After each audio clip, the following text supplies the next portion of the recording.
you all for coming tonight. I hope I can figure out all this technology in front of me.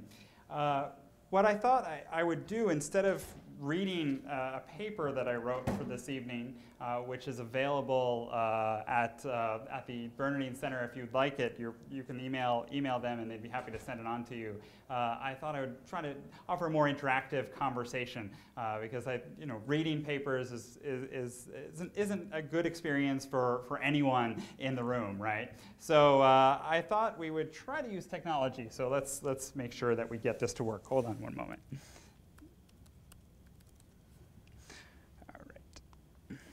Okay, all right, so tonight's presentation, I was asked to look at the work of Cardinal Bernardin in light of Pope Francis. Now, 2015, the year that we're living in now, I think is a very exciting time for us as church.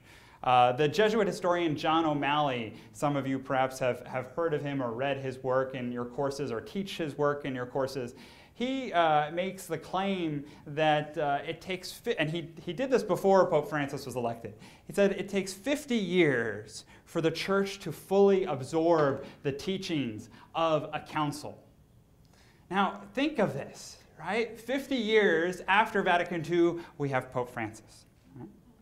Now, of course, 25 years after Vatican II, I know Cardinal Bernardin, I believe, came here and spoke and presented on the legacy of the council.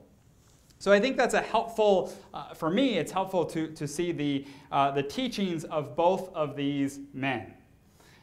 Bernardin was involved in the last sessions of Vatican II, and Pope Francis was elected, the first pope to be elected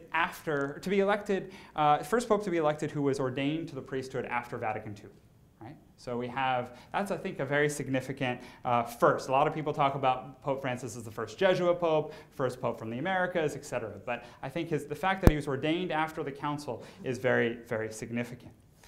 In doing research for this presentation, I was deeply moved and struck by the similarities of the thoughts of these two men, and we'll go through some of them tonight. And in fact, at one point, it just was very striking.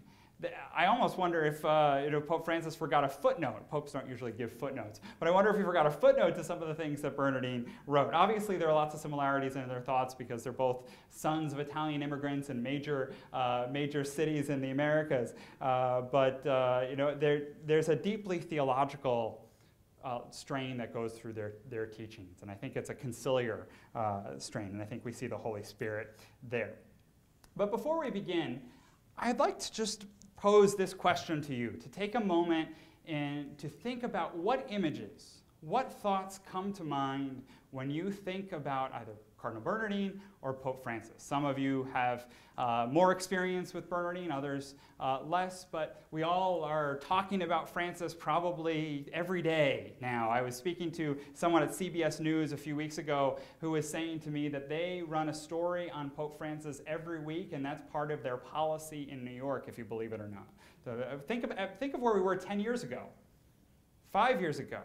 Could we imagine a positive story on the Pope every week on a major news network?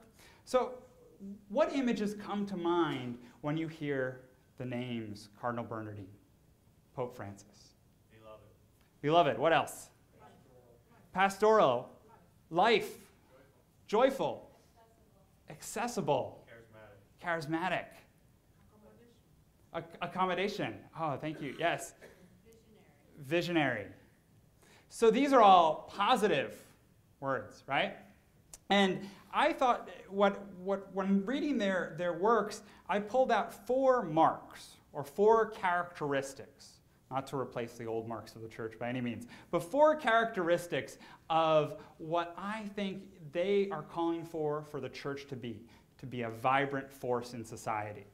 For me, the image that comes to mind when I think of Pope Francis in this current age is what's happening here. Anyone recognize what's going on in this picture?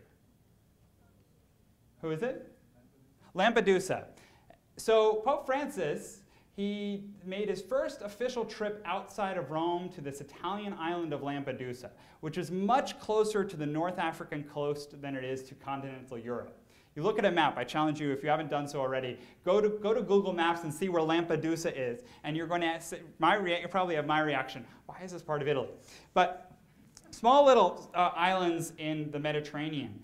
And I was speaking to someone in the Vatican last June who was saying that when Pope Francis read this news account of migrants perishing on an overcrowded boat trying to get to Europe for a better life, migrants from the Middle East, from North Africa, from sub-Saharan Africa, a whole group of universality of the human race coming in desperation to Europe, he felt that he needed to go there for the church to be present.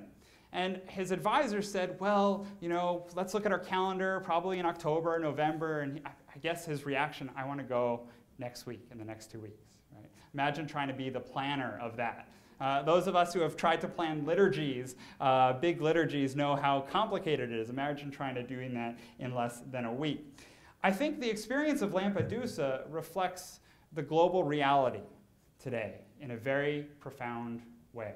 It encompasses the reality of the Middle East crisis, the questions of poverty, questions of the role of women, migrants, etc. 2014 was the deadliest year in history for migrants perishing on their journeys north. 4,000 people, men, women, and children, died trying to get to Europe or North America. Here in the United States, closer to home, we saw all these children arriving at our borders, right? There is something very deeply human about this experience that we need to unpack and as a church address, and Pope Francis is calling us to that. I want to identify 3 social or structural sins that emerge from this experience of Lampedusa that call for a need for the church to respond, call for a vibrant church. The first is a phrase that Pope Francis introduces for his first time in his homily at Lampedusa that he describes as the globalization of indifference. He uses this again and again in many of his teachings, but the first time was at Lampedusa. And what he means by that, and the first part he doesn't include in Evangelii Gaudium, and this I love in teaching, where he says that we are living in soap bubbles, right? Our culture, and I think speaking to many of us in Europe and North America, makes us live in soap bubbles, which are beautiful on the outside, but prevent us from engaging with one another. I think of the soap bubbles after you do dishes in your sink. So we are living in a globalization of indifference. We have become used to the suffering of others. Doesn't affect me. It's terrible, right? So we'll keep that. Bernardin makes a very similar point in a document, his pastoral letter on the church, where he says, excessive individualism amounts to an assertion of radical independence. We cut ourselves off from each other, and we cut ourselves off from God. Right? The key American individualism, in its excess, that's behind a lot of our culture here, cuts us off from each other and from God. And then Bernardin goes on to say that this individualism has socio-political analogs in nationalism, in isolationism. Right? Think of the new conversations that's emerging in our political sphere here in the United States about isolationism, cutting ourselves off from others. Right? We want to live in soap bubbles. Systems want us to live in soap bubbles. So that's the first structural sin that I want us to identify. Second structural sin is the throwaway culture. Pope Francis has repeatedly talked about the dangers of our current society where human beings are seen as objects to be discarded. This is especially true for the vulnerable among us. Women, children, migrants. There's a very sad, tragic documentary on PBS called Rape in the Fields, talking about the plight of migrant women in this country, who I'm sure many of us consume foods that these women are touching, right? We throw them away. They mean nothing to us. They're objects for our use, right? They are seen as not fully human, the human dignity. This is the exact opposite to Bernardin's whole understanding of the consistent ethic of life, right? It's a consistent ethic of abuse or use here, objectification. A third structural sin that emerges that we can see in this context of Lampedusa. Many of the people coming to Lampedusa are fleeing the horrific situations in Syria and places where extremism is on the rise. We pay a lot of attention to religious extremism in Islam, but in the last few years we have seen rises in white supremacy groups here in this country, in Europe, anti-Semitism in this country and in Europe. We have seen the rise in anti-Christian violence, anti-Muslim violence, anti-Hindu violence, the list goes on. And even the new category of anti-theism, right? That beautiful couple that were Muslim couple that were, and their sister that were murdered a few weeks ago in this country. So there is, and that's the extreme form of extremism. But we also know that extremism links to the polarization in this country at a certain level that prevents us from responding. We can't even talk to one another. When Bernardin was around and calling for the Catholic Common Ground Initiative, we thought the situation was bad then. Look at the statistics in this country today for the polarizations between different groups. Right? I'm sure many of us know how difficult it is to facilitate dialogue and conversation on many sensitive issues. So in this context, very briefly doing a C stage in the C Judge Act method, the world needs a vibrant church. And I think this is what Francis and Bernardin are calling us towards. Cardinal Bernardin talks about the potential of the church to respond to the problems facing the world. I have a Jesuit friend of mine who writes about the Jesuit potential. The fact that you can go around, if we put all the resources that we have at our disposal to use for mission, we can do so much. We can accomplish so much. We are accomplishing a lot, but there's so much more we could accomplish. But I think Bernardin here points out this Catholic potential, where he says that the Catholic Church is unlike any other institution on the planet today. This is from decades ago, but still true right now, where we can affect changes in ways that no one else can. And I think this is why the popularity that's around Pope Francis is that there's a strong sense around this country and in other places that Francis is representing something greater, something calling humanity to something else. So I think we have a real opportunity now with Francis to change the situation. So drawing from Francis and Bernardin, I've pulled out 4 marks of the church. The first is a vibrant church is an evangelizing church. A vibrant church looks to go out into the world. Pope Francis in Evangelii Gaudium here talks about our responsibility to go forth. We are a church which goes forth into the world, especially to the peripheries. All those people that are on the edges of society. Right? That could be in Chicago, that could be around the world. We are called to go forth. That is one of the ways to understand evangelization.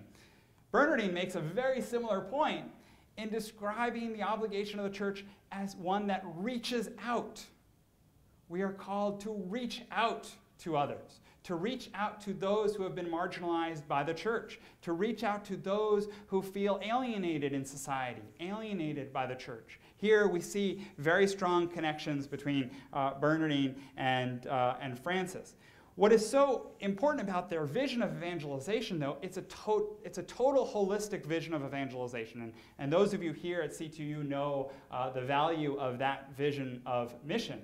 That mission is more than just proclaiming Christ. It is that, but it's more than that. And we see there are several, here's an example of just a positive example. Here's a young woman, Chantel, who was staying with me a few weeks ago, my wife and I in New York. She is from Mali, which is where the Catholic and Christian community is very, very tiny minority there. She is a very, very poor country. She grew up on a farm without many resources. She became a leader in her local church. She started the Catholic student movement in Mali. She was then elected by other African leaders to the Pan-African team of the International Movement of Catholic Students. So she has been living in Kenya for the last 3 years.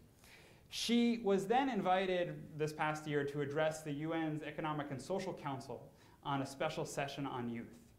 This, for me, is a great model of evangelization. She's going forth. The idea of a young person, a young woman going from Mali to Kenya, which Mali is much closer to Rome than it is to Kenya, going forth to the world, and then coming forth and speaking to the nations from her Christian faith about justice, about human dignity, about the situation of young people. That is a model of evangelization that gives me a lot of energy. So I wanted to share with you just an experience of Chantal here. We'll come back to her in a minute. But there are a few dangers with evangelization. And those of you who have taken any courses with the wonderful missiologists here know these dangers, right? The first danger is something that Pope John Paul II often drew our attention to in calling it horizontalism, right? The temptation for Catholic groups and for mission organizations to reduce evangelization and mission just to its horizontal dimensions. Social justice, dialogue, things that have to deal with the here and now, without referring to the proclamation of Christ. But there is another danger that often has gotten missed in official Catholic teaching on this topic, and Pope Francis is bringing our attention to this, the danger of a verticalism, where we pay only attention to the spiritual dynamics without any attention to the poor. We act as if the poor did not exist. As Francis says, when we do that, we are really acting as if God does not exist. If we ignore the poor, we are ignoring God, right? So we need a holistic understanding of evangelization, one that takes into account the social and the spiritual, the proclamation of Christ and the work for justice. You have faculty members here, Stephen Bevins and Roger Schroeder, who talk about the mission as prophetic dialogue, this encompassing sense of mission. So a vibrant church is one that evangelizes by proclaiming the totality of God's kingdom, the spiritual and social dimensions. Okay, second mark of this church is that the church is an enlivening community. It's a community that is alive in the presence of the Holy Spirit, who empowers the people of God to active participation both in the church and in the world. It is a community that is continually nourished and supported by Jesus Christ, the bread of life, and the Holy Spirit, the Lord and the giver of life. Cardinal Bernardin, in an address to parishes, talks about his dream for the church, the Parish Vitality Day. He says he dreams of the church as one that's a spring life community of new life that feeds, welcomes, and incorporates. It's a community where new life can burst forth. Is our community a community where new life bursts forth? It's an interesting question. Returning to Chantal, who I showed you a few minutes ago, some of you might have had similar experiences to this. My wife and I went to our local parish, and we went early in the morning because we were going to show her the sights of New York. And she asked us two questions as we were leaving Mass. First question was, why isn't there any music? The second question is, why aren't there any children? And it really struck me. It didn't occur to me, going to this beautiful little parish community, that there were no children at most of the Masses I went to. And if you've been to liturgies in many places in the world, even many places, communities in the United States, there are communities where children are everywhere, which is wonderful, a bursting forth of new life. So there's something worrisome if our communities don't have new life everywhere, right? So the church that's enlivening does so in a few different ways. One is that it gives people's lives meaning, right? We have here, Bernardin talks about Jesus as being someone whose mission gives people's lives meaning. Think of all the people in the world, in parishes around the country, around the world, who devote themselves to the church. I remember when I was living in France, I would occasionally go to the English-speaking parish in Paris. And there were these large group of Filipino women who spent a tremendous amount of time as the ushers. And they took that very seriously. You could tell that that was an important part of their lives, serving the church in that way. Right? We can travel to many places here in the United States and all over the world and find people whose lives are enriched by participating in the life of the church. And I'm assuming that if you're here tonight, you find something enriching in the life of the church, right? There's also the dimension of the church that is quite literally life-saving. Right? We have Catholic healthcare institutions. Think of all the Catholic healthcare institutions in the great continent of Africa, or the historical contribution of Catholic healthcare in this country. We know how many people's lives have been saved by our ministries. Right? This is a no small task. I think we really need to celebrate the amazing work that we've done. We too often, I think, just assume that everyone knows about this. Right? There's a reason, as I tell my students, there's a reason when you see a hospital portrayed on television, it often is a saint something or other, right? Because the Catholic Church has had a huge contribution to healthcare in the United States. There's also a picture here of a woman and her young girl in Syrian refugees. This is from a project that Jesuit Refugee Service has been doing, right?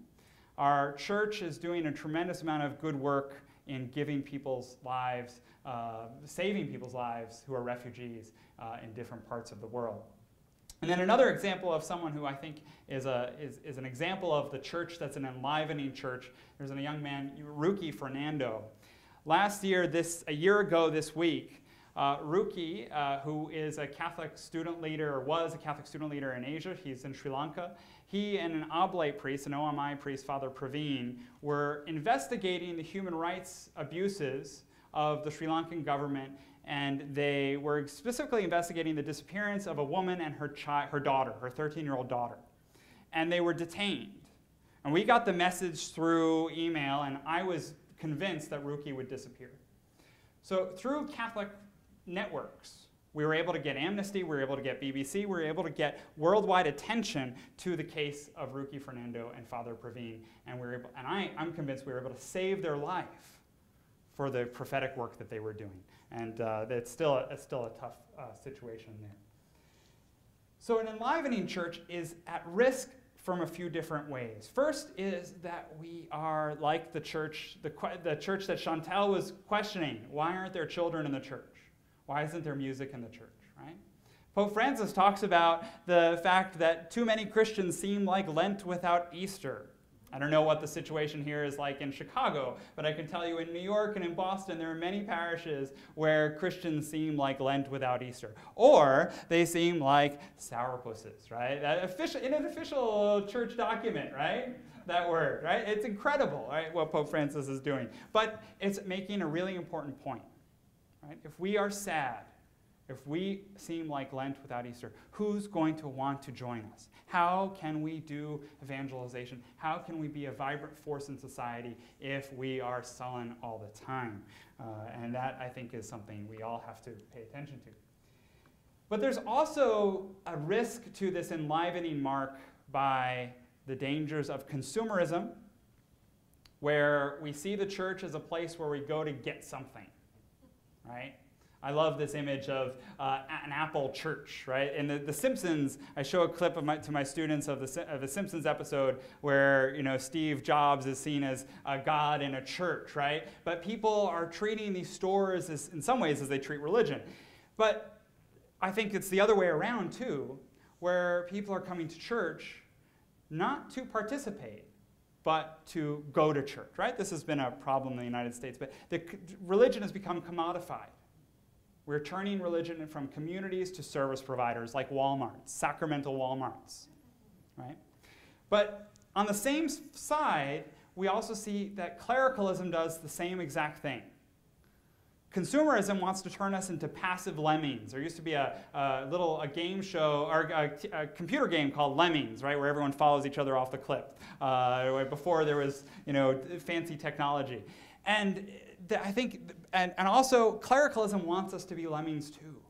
Wants us to not ask questions. Wants us to prevent us from being involved in decision making. So I think they're two sides of the same coin, consumerism and clericalism. A third mark, and this is very close to, I think, the legacy of Cardinal Bernardin. The church has to be an encompassing church.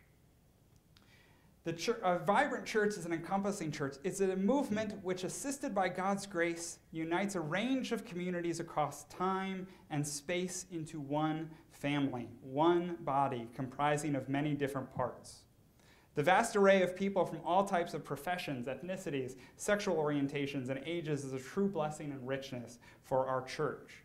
Few church organizations can claim such a wide-ranging membership. Few organizations in the world can claim a wide-ranging membership. It's really an amazing witness to the universality of Catholicity, our church, even here at the local level in Chicago. Right? It's a blessing to have all these different types of people from different walks of life. The old ethnic parishes that you have here in Chicago, the different, I don't know how many languages the liturgy is celebrated here on a week, every weekend, but I'm sure it's in many. But the richness of diversity also can lead to a problem, to polarization and division, right?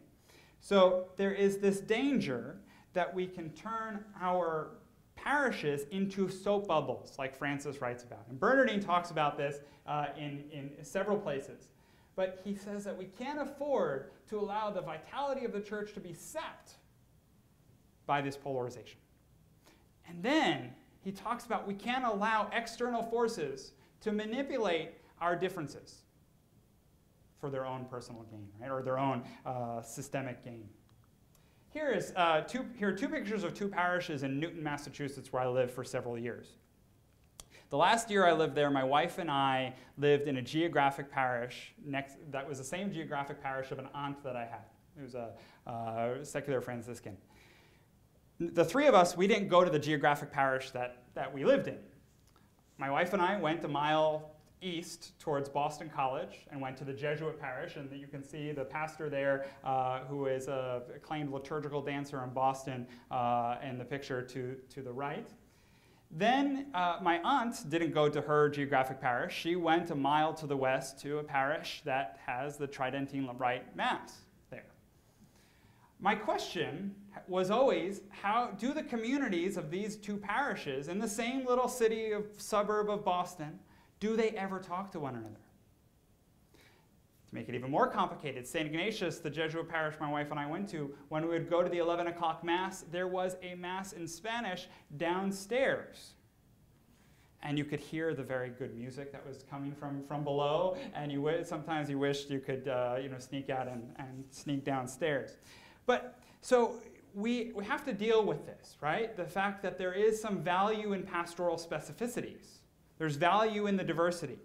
But how do we prevent those diversities from dividing us, right? So a vibrant church is an encompassing church. It is a community of welcome and encounter and dialogue that gathers all people together from all perspectives to the same banquet table. It's the church that we pray for in that song, All Are Welcome. I was so excited to hear that song was the opening song at the installation Mass of Archbishop Chupich here in Chicago, right? That was an exciting thing to see. I think that's a big statement, right? All are welcome in this church. It's an encompassing church. I think that's central to the vision of Francis and Bernardin. Last but not least, a vibrant church is a Eucharistic church. The grace and blessings of the Eucharist is deeply connected to everything we do as Catholics, or it ought to be. From our communal gatherings to our daily lives, to our teaching, to our learning, it is connected here. It is in the Eucharist that we experience in the profound way the person of Jesus Christ, the depth of divine love, and the reign of God. Without the Eucharist, our evangelization and mission in the church would be empty and make little sense. Right? We need the Eucharist. Pope Francis here talks about the fact that in the Eucharist, there is no room for indifference. Right? This is in his Lenten message, that beautiful Lenten message. I hope, if you haven't had a chance to read it, I would urge you to go. I mean, there seems to be, those of us who are interested in church things, every day there's something else we have to read from Pope Francis, right? It's almost overwhelming. But his Lenten message is great, so I urge you to go and search that before Easter. There's no room for indifference in the Eucharist. The love of God does not allow us to be indifferent to the sufferings of others. Bernardin makes the exact same point, almost word for word here, in a letter, Christ Lives in Me, where he says, nobody can partake sincerely of the sacred banquet while remaining indifferent to his or her brothers and sisters. The Eucharist unites us. Right? We can't be indifferent if we are participating in the Eucharist. And here we can see two dangers associated with the Eucharist. Vatican II, as we know, defined the Eucharist as the source and summit of Christian life. That "and" is really important.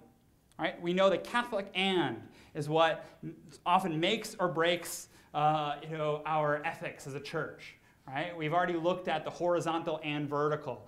With evangelization, you can see questions of mission and institution. It's not an or. Right? With the source and summit, there's a danger on the one hand if we see the Eucharist only as the source of our social justice, the source of our care for people who are sick, the source of our pro-life work, the source of our teaching. If we see it only as a source of our life, we risk getting caught up into the minutiae of all those tasks. Right? And we lose sight of the need to be nourished by the Eucharist and the need to be nourished by the sacramental life of the church. On the other hand, if we see it only as the summit, we get trapped in liturgical bubbles, liturgical soap bubbles. Right? And we spend all of our attention on these, and this is quoting John Paul II here, superfluous church ornaments. Right? We ignore the poor that are sitting outside because we have to run into Eucharistic adoration. Right? So we have to find a way to balance the source and summit. Right? There's a saint who is one of the founders of the International Movement of Catholic Students, Pier Giorgio Frassati, or he's almost a saint. And he has a famous quote that says that every morning I go to Holy Communion and I thank Jesus, I repay Jesus in my small way by serving the poor. Right? There's an instinctive connection between service and participation in the Eucharist, between revering Christ in the bread that we share and in serving the poor and seeing Christ in the poor. So in sum, a vibrant church is a Eucharistic church actively engaged in the world. It's a community of believers who are regularly nourished by their ongoing participation in the Paschal mystery and who offer their lives to God in loving service. Of course, there's little sense of talking about the Eucharist if we don't have access to the Eucharist. I was with a Maryknoll friend a few months ago, and he was talking about the presence of Eucharistic deserts throughout much of East Africa. Right? I think we are so blessed here in the United States to be privileged to have, especially in big cities like Chicago and New York, to not have to worry about will there be Eucharist at this parish? When will the next time I will get to participate in that? But it's coming, right? And we also see this increasingly in ministries that are on the peripheries, right? Pope Francis is urging us to go to the peripheries. But so many of our peripheral mission ministries, prisons, hospitals, campuses, have no access to the regular participation of a faith community. That's a challenge I think we all need to take more seriously, and we have to really reflect on.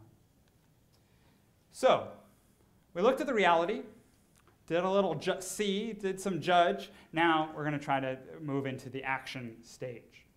So what does this mean? For Cardinal Bernardin, a vibrant church is both a gift and a task to accomplish, and also something to hand on. I want to focus here on a task, right? We are given this gift, but we have a responsibility to live it. Right? So how do we live these four marks of an enlivening, of an encompassing, of a Eucharistic and an evangelical church, evangelizing church? There are three different spaces that I think we need to talk about.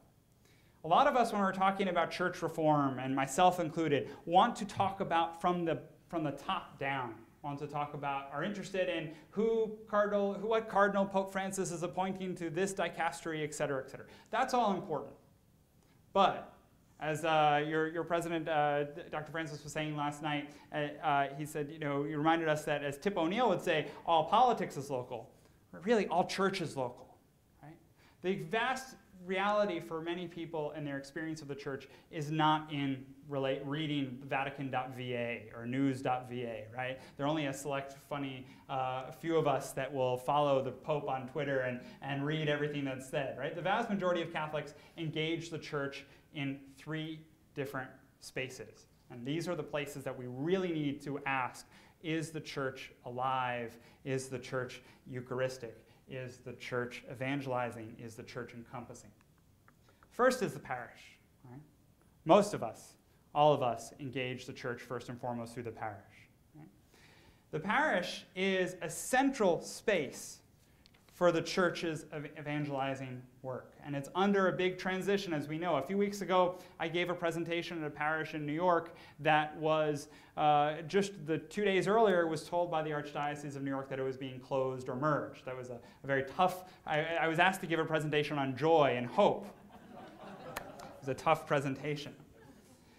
We know parishes are under a lot of strain, right? Many of you know this better than I do. Pope Francis at Ecclesial talks about the parish as making sure to remind us it's not an outdated institution. It's a central part of the church. Right? It's the local church. And that's valuable that it takes on different contours depending on the local reality. Right? That's very valuable. But, he says, and here again sounding a little bit like Bernardin, he says that we know that parishes are not necessarily bringing people nearer to the church, that parishes are often distant from the church. And he urges us to make sure that we can make parishes environments of living communion and participation, and to make them completely mission-oriented. Boy, I can't imagine going to a parish council meeting and asking the pastor, are we completely mission-oriented? The question will come, well, what about the roof and the parking lot, right? We have to find a way to make our parishes mission-oriented. Spaces where people feel welcome. Spaces of participation. It's not an easy task. Bernardin writes that parishes need the best available ministers, the best available resources. This is the value of what CTU is doing, right? Making the best available people to work in parishes, to work in our parish life, to support our parishes through writing homily aids, etc. We need to put resources to parishes. I don't know exactly how we can do it, but we need to really think seriously about parish life. And continue to. We are, obviously. A second area that many Catholics engage the church is through movements and organizations. And by movements, I'm taking a broader approach. I'm including communities of religious life. I'm including the new ecclesial movements. Everything from the Franciscans to various organizations, like Knights of Columbus, Catholic women's groups, etc., St. Vincent de Paul, etc. Movements are very important to the life of the church. The specificity of the local parish and its attention to the needs of the local community is complemented greatly by the existence of international and national organizations and movements in the church. Religious life is a great example of that. Movements and organizations are a second area for the church to develop and seeking to become a more vibrant force.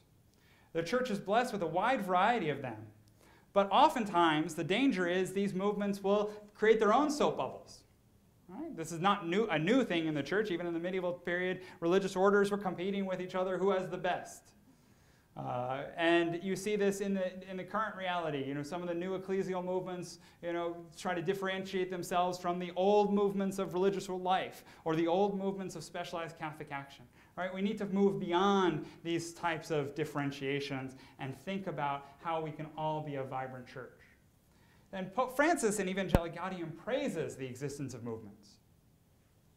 But he says that there is a risk if the movements become detached from the local experiences, if they become sectarian, if they become detached from the local ecclesial community, we risk becoming nomads without roots. Right?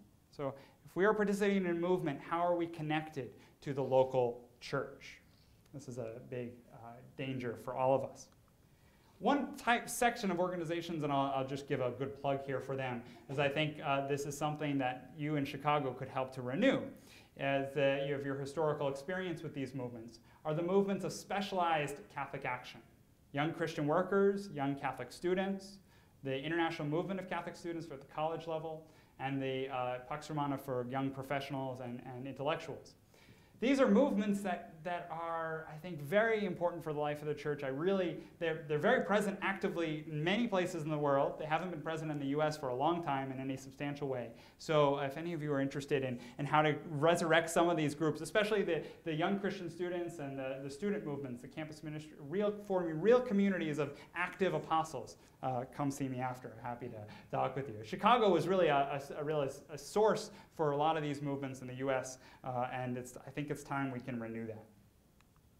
And finally, a third category that I think we have to ask, are these 4 marks present? Are the institutional ministries of our church? Cardinal Bernardin was a major supporter of the institutional life of the Catholic Church in the United States. Here he talks about the value of Catholic universities, healthcare institutions, and social service agencies. And he says that it's a challenge, and I think this is helpful for us to understand. Our church ministries have one foot in the church, but another foot in secular civil society. So it's very clear, I like this image is helpful for me, that the tectonic plates, when the church and civil society sort of rub against each other, when the church needs to be prophetic to the values of civil society that are the throwaway culture, the globalization of indifference, and the polarizations that exist, there's going to be some tension.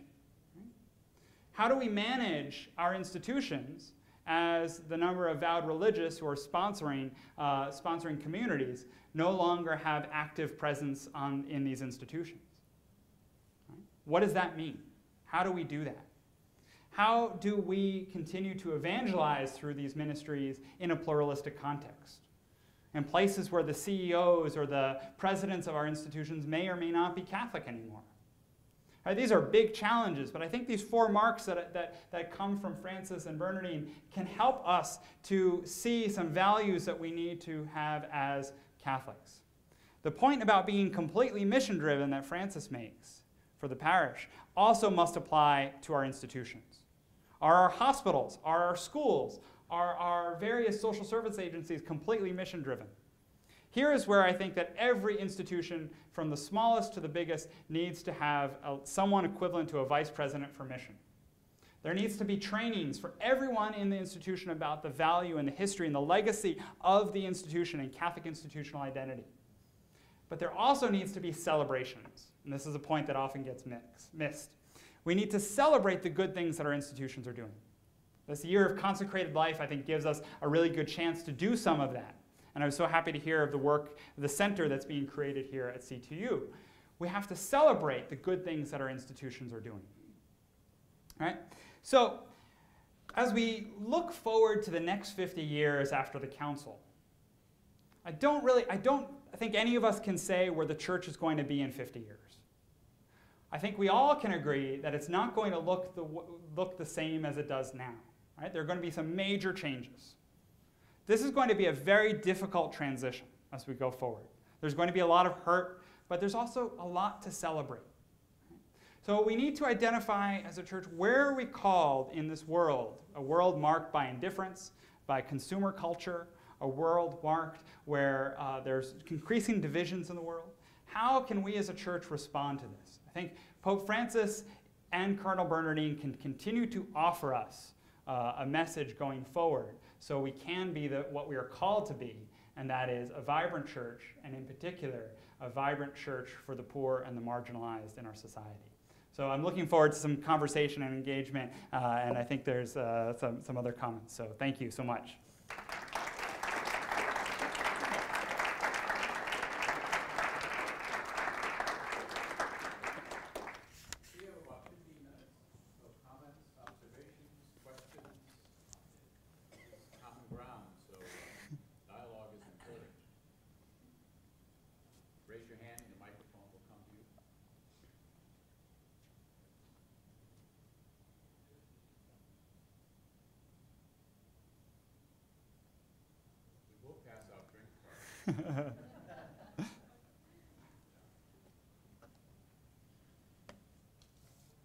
This morning on Catholic News,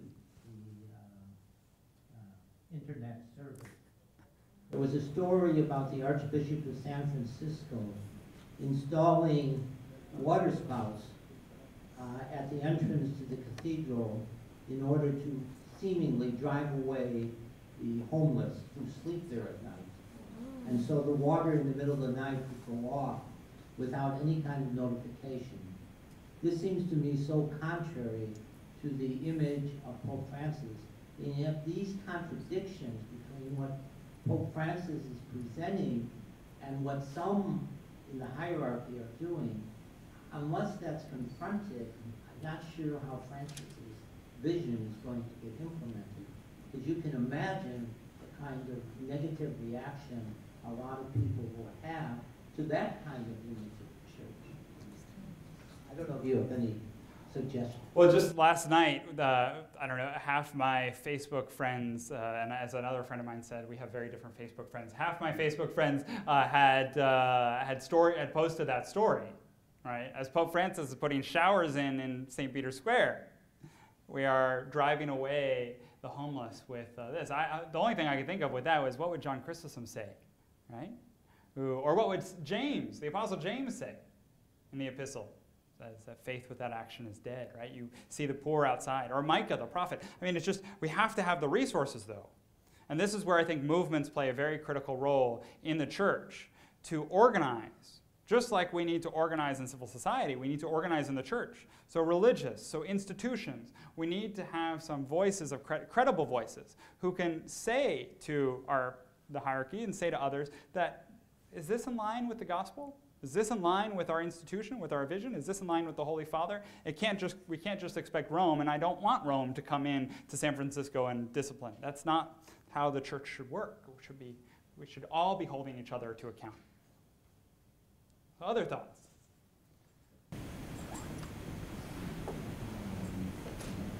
Thank you very much. Just to follow on Archbishop Corleone's addition to the cathedral, I read in a news account that in fact it was, and this may be the more troubling part of it, that it was a solution to that particular problem, borrowed from corporate headquarters in the area. They do it in the entryways to their buildings as well, and it strikes me that we can think of Archbishop Corleone as representing something more like the vertical axis that seeks to think of the church in a more spiritual and removed way, and yet that draws him into a kind of an alliance with a part of the world that's not Catholic at all. I think that's an interesting way to think about it, but I also wonder if it forces us to wonder whether the solutions we're looking for are conversations, can be found in conversations that are only had among Catholics. We need to think about searching for common ground and even renewing the church in conversation with other people. I think that's a very insightful, very important point. We need to be going out of ourselves, right? And learning as we go out, right? I think Francis doesn't quote this directly, but I continually see the words of St. Augustine defining sin by sort of being curved in on oneself, right? Navel gazing, essentially, right? Looking at your belly button all day long, right? That's sin, right? The soap bubbles. So even as a church, we need to learn from the rest of the world. Now the question with the corporate model, I think is a very important point. Many of our church leadership and our church boards are being staffed by the boards of trustees of our institutions. We're inviting people who have expertise in the corporate models. But that's not the only way of organizing this church. We need to think of other leadership models beyond corporate America to staff our leadership and our advisory boards and et cetera. So I think that's a really good point about when you're claiming the spiritual, that you're also learning from these other models. Yeah, thank you. Thank you, Kevin, for your talk. In your work with young Catholic students from around the world, did you find the same sorts of tendencies to polarization and outlook as with older folks? Or do young people have ways of working through that maybe more effectively than the rest of us do? I think there's a big difference, and many of you will also have experiences with young people, but I didn't see the same divisions that we have in the United States in the same ways as exist in France or in Africa or Asia, and all those contexts are multitude of differences across those different regions. When you're in Pakistan, in Lahore, and you're being bombed, right, you're not going to be worrying about debates on liturgical wording. That's just not a big concern. My worry here in the United States is that we are comfortable, and we being the church more broadly, with outreaching to just a select few, right, that we can put on the cover of our diocesan newspapers because they participated in World Youth Day. 20 or 30 people went to World Youth Day. But what about the rest of the church? What about the rest of the young people? I met a priest once from India at one of the World Youth Days. I've been to too many of them. And he was saying to me that he was forced by his bishop to bring 12 people to Germany for the Germany World Youth Day. They had to close the rest of the funding for the youth ministry in that diocese and they couldn't do the ongoing programs of the youth movement that was there because they needed to have a showing from their diocese to Germany. So I worry about the unchurched. I think we have the majority of young adult Catholics in this country do not go to Catholic colleges. But yet, according to the last study of CARA, the 70% of colleges in this country, college campuses in this country, do not have campus ministries. There are some groups that are specifically targeted groups that want to go to campus ministries, take them over, and have one model of church that's not an encompassing model. Meanwhile, I think the majority of young adult Catholics are going unchurched.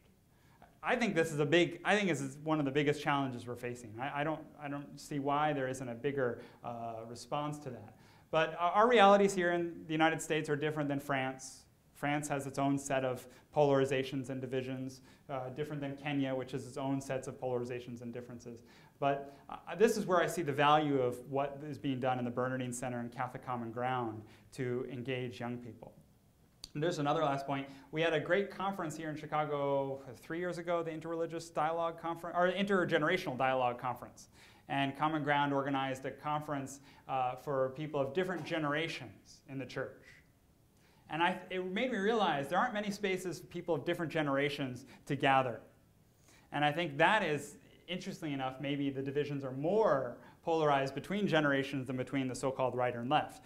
So that's something we have to think about too, is how we, and of course then different language groups, the Spanish-speaking communities in our parishes and the English-speaking communities and others, we have to bridge those gaps. But I think we have to put energy and money into youth and young adult ministry, and we're not doing that.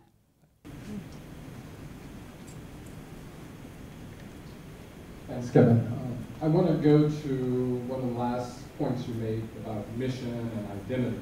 And if I may, to ask if you were to share what we talked about this morning. And that is, so one example in one place in terms of what you are doing, what you're involved in as a LaSallian partner at Manhattan College in terms of mission and identity.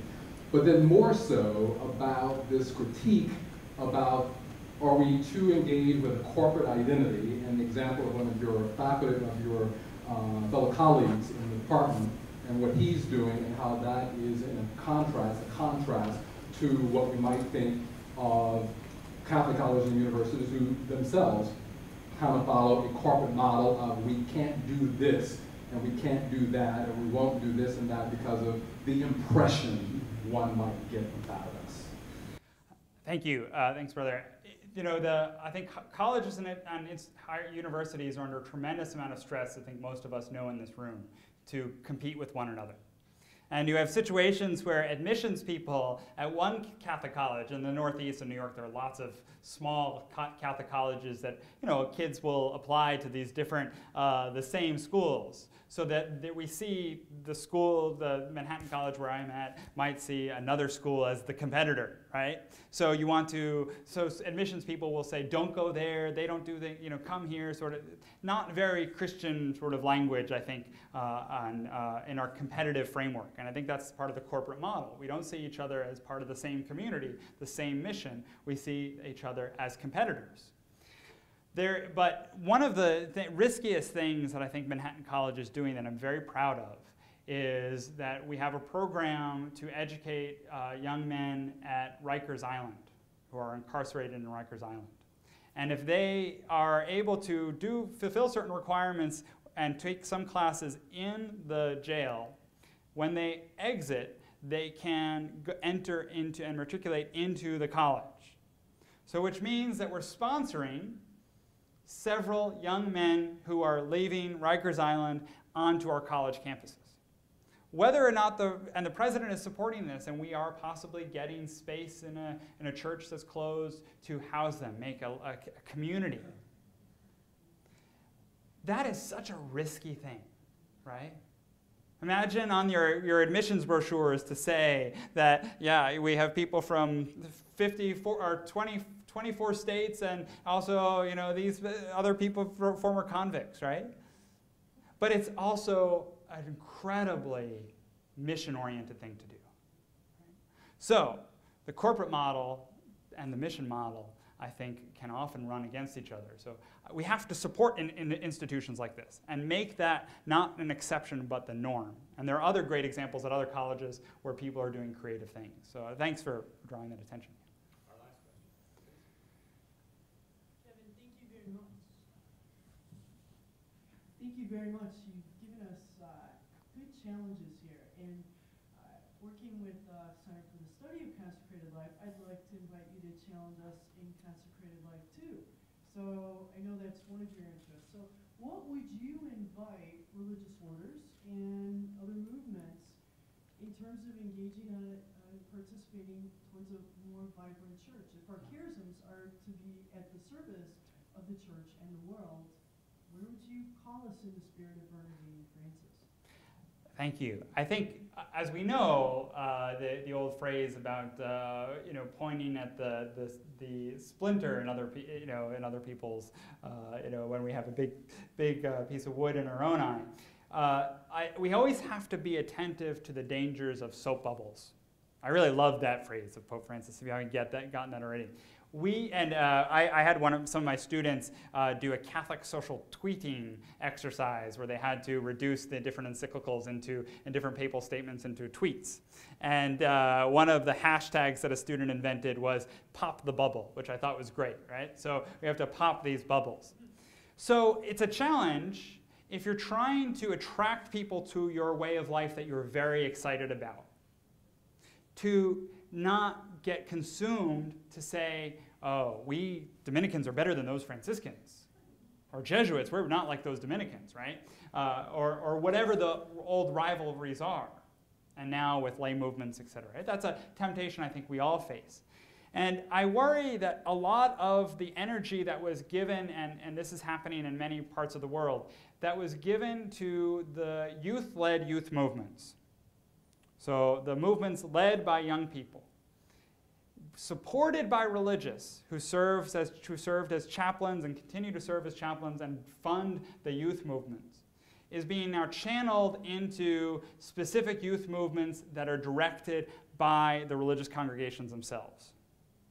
An article in Concilium in the next few weeks that I challenge this a little bit, because I think there's a difference between a movement led by young people and a movement led for young people. Right? And I worry that dividing the church into Salesian youth, dividing the church into Jesuit youth, dividing the church into Dominican youth, et cetera, might break us up into soap bubbles.